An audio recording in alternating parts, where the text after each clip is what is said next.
Hello दोस्तों, नमस्कार। 2020 की मंदी और उसके बाद तेजी को देखने के बाद हर व्यक्ति को शेयर मार्केट में हाथ आजमाने का मन कर। ऐसे में कई लोग यह जानना चाहते हैं कि शेयर मार्केट क्या होता है और इसमें हम कैसे निवेश कर सकते हैं। तो आज हम इस वीडियो के माध्यम से सीखेंगे कि हम बड़े आसानी से कैसे शेयर मार्केट में इन्वेस्ट कर सकते हैं एवं शेयर मार्केट होता क्या है। शेयर मार्केट क्या है? शेयर मार्केट या इसी को हम स्टॉक मार्केट कहते हैं, यह वह जगह है जहाँ पर equity, debenture, mutual fund, derivatives and अन्य प्रकार की सिक्योरिटीज को स्टॉक एक्सचेंज के माध्यम से खरीदा या बेचा जा सकता है। भारत में सबसे बड़े दो स्टॉक एक्सचेंजेस है, BSE एंड NSE। BSE जिसे हम बॉम्बे स्टॉक एक्सचेंज कहते हैं एंड NSE जिसे हम नेशनल स्टॉक एक्सचेंज कहते हैं। Companies SEBI, securities and exchange boards of India के निर्देश के आधार पर अपना IPO निकालती है, जिसके बाद उनके शेयर ओपन मार्केट में बाय और सेल किए जा सकते हैं। जिसके बाद अगर आप उस कंपनी के शेयर खरीदते हैं तो आप शेयर के प्रतिशत के अनुपात उस कंपनी के मालिक बन जाते हैं। उदाहरण के लिए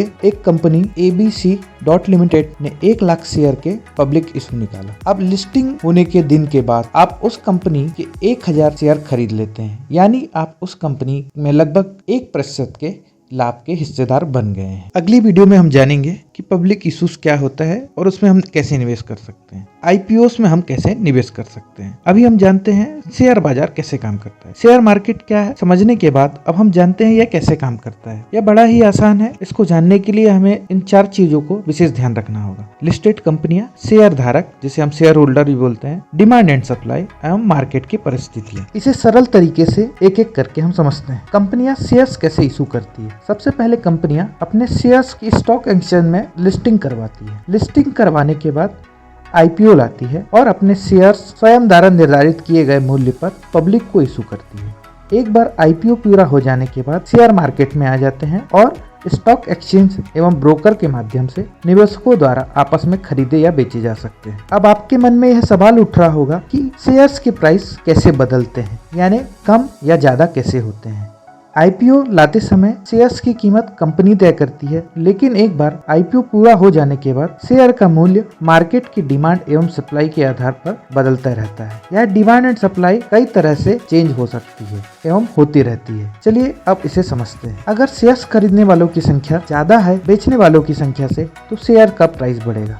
और यदि अगर इसका उल्टा होता है, यानी बेचने वालों की संख्या ज्यादा है एवं खरीदने वालों की संख्या कम है, तो शेयर का प्राइस कम होता है। इसे ही हम डिमांड या सप्लाई कह सकते हैं। यदि डिमांड ज्यादा है और सप्लाई कम है तो शेयर का प्राइस ज्यादा होगा। डिमांड कम है, सप्लाई ज्यादा है, शेयर का प्राइस डिक्रीज होगा। चलो अब हम जानते हैं सिक्योरिटीज और इंडेक्स क्या होते हैं। ज्यादातर लोगों को लगता है स्टॉक मार्केट में केवल शेयर ही ट्रेड होते हैं, लेकिन ऐसा नहीं है। शेयर्स की तरह अन्य कई सिक्योरिटीज भी होती है जिसका स्टॉक मार्केट में ट्रेड किया जाता है। अब हम जानते हैं इंडेक्स क्या होता है। इंडेक्स जनरली 2 प्रकार के होते हैं, जिसे हम एक बोलते हैं सेंसेक्स, दूसरा होता है Nifty. Sensex Bombay stock exchange का सूचकांक है जिसे हम इंडेक्स भी कहते हैं। सेंसेक्स का निर्धारण BSE में लिस्टेड टॉप 30 कंपनीज के मार्केट कैपिटलाइजेशन कंपनियों का मूल्य के आधार पर किया जाता है। अगर सेंसेक्स बढ़ता है इसका मतलब BSE में रजिस्टर्ड ज्यादातर कंपनियां अच्छा प्रदर्शन कर रही है। इसी तरह सेंसेक्स करता है तो इसका मतलब यह है अधिकांश कंपनियों का प्रदर्शन खराब रहा है एवं खराब है। वहीं दूसरा जो है जिसे हम निफ्टी बोलते हैं, निफ्टी नेशनल स्टॉक एक्सचेंज का इंडेक्स है। इसका निर्धारण NSE में लिस्टेड टॉप 50 कंपनीज के मार्केट कैपिटलाइजेशन के आधार पर किया जाता है। अगर निफ्टी बढ़ता है तो इसका मतलब है NSE में रजिस्टर्ड कंपनियों ने अच्छा प्रदर्शन किया है, और अगर निफ्टी घटता है इसका अर्थ है कि NSE की कंपनियों ने बुरा प्रदर्शन किया है। अब जानते हैं बॉन्ड एंड डिवेंचर्स क्या होते हैं। बॉन्ड और डिवेंचर किसी भी निवेशक के लिए शेयर की तुलना में एक सिक्योर इन्वेस्टमेंट ऑप्शन होता है, क्योंकि इसमें कंपनी द्वारा निर्धारित दर से समय समय पर ब्याज दिया जाता है और मैच्योरिटी बॉन्ड की अवधि होने पर रीपेमेंट कर दिया जाता है। अब देखते हैं म्यूचुअल फंड क्या है। म्यूचुअल फंड एक तरह का शेयर्स और बॉन्ड में इनडायरेक्ट इन्वेस्टमेंट होता है। म्यूचुअल फंड एक प्रकार की संस्था या ट्रस्ट होती है जो अपनी यूनिट्स यानी शेयर्स जारी करती है, जिसे खरीदार या खरीदकर लोग म्यूचुअल फंड में इन्वेस्ट करते हैं। इन्वेस्ट की गई रकम को म्यूचुअल फंड के प्रोफेशनल मैनेजर अपने ज्ञान, अनुभव, सूझबूझ और एनालिसिस के आधार पर कई प्रकार के शेयर्स में एवं अन्य सिक्योरिटीज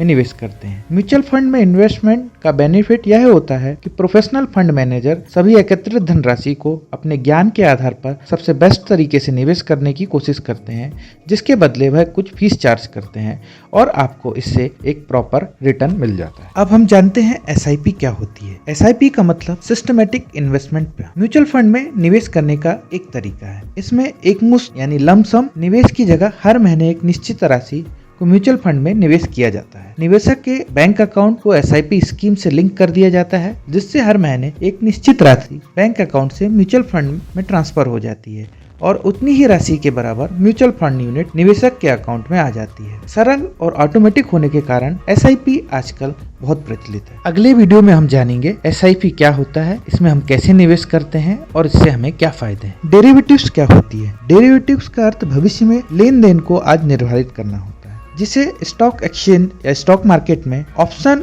एवं फ्यूचर्स के द्वारा अंजाम दिया जाता है। वायदा कारोबार तहत आप भविष्य के लेन देन को आज एक निर्धारित मूल्य या फ्यूचर प्राइस पर अंजाम दे सकते हैं। इसमें एक्चुअल डिलीवरी नहीं दी जाती है और मूल्य के अंतर के आधार पर सेटलमेंट किया जाता है। यदि आप नए हैं तो मैं अभी आपको इसमें इन्वेस्टमेंट करने की सलाह नहीं दूंगा। फ्यूचर्स एंड ऑप्शंस को यूज करने के लिए आपको मार्केट का प्रॉपर नॉलेज होना जरूरी है। शेयर मार्केट कैसे काम करता है, यह जानने के बाद और समझने के बाद अब हमारे दिमाग में सबसे बड़ा प्रश्न आता है कि हम इसमें इन्वेस्ट कैसे करें या इसमें निवेश कैसे करें। इसके लिए आपको अच्छे स्टॉक ब्रोकर्स के साथ ट्रेडिंग और डीमेट अकाउंट खोलना होता है, जिसके लिए आप stocks, Zerodha, angel broking, HDFC को चुन सकते हैं। डीमेट अकाउंट क्या है। जिस प्रकार बैंक अकाउंट में रुपए जमा कर सकते हैं, उसी प्रकार डीमेट अकाउंट में आपके निवेश से संबंधित सभी सिक्योरिटीज जैसे कि share, bonds, government securities, mutual fund आदि को इलेक्ट्रॉनिक्स फॉर्म में स्टोर किया जाता है। ट्रेडिंग अकाउंट्स क्या है। ट्रेडिंग अकाउंट का उपयोग आपके शेयर व्यवसाय में शेयर सेल एंड परचेज करने में काम में आता है। यह अकाउंट आप किसी अच्छे ब्रोकर के पास खोल सकते हैं और ऑनलाइन सुविधा होने के कारण आप इस अकाउंट की सहायता से अपने शेयर्स को कभी भी खरीद एवं बेच सकते हैं। अब जानते हैं इन्वेस्टमेंट अकाउंट कैसे खोलें। ट्रेडिंग और डीमेट अकाउंट खोलने के लिए यह जरूरी है कि आप बेस्ट डीमेट अकाउंट में ही अपना खाता खोलें। इसमें आप अप स्टॉक्स में अपना अकाउंट खोल सकते हैं। मैं लिंक डिस्क्रिप्शन में दे रहा हूँ, उसमें जाकर आप अपना अकाउंट ओपन कर सकते हैं। इसके लिए आपको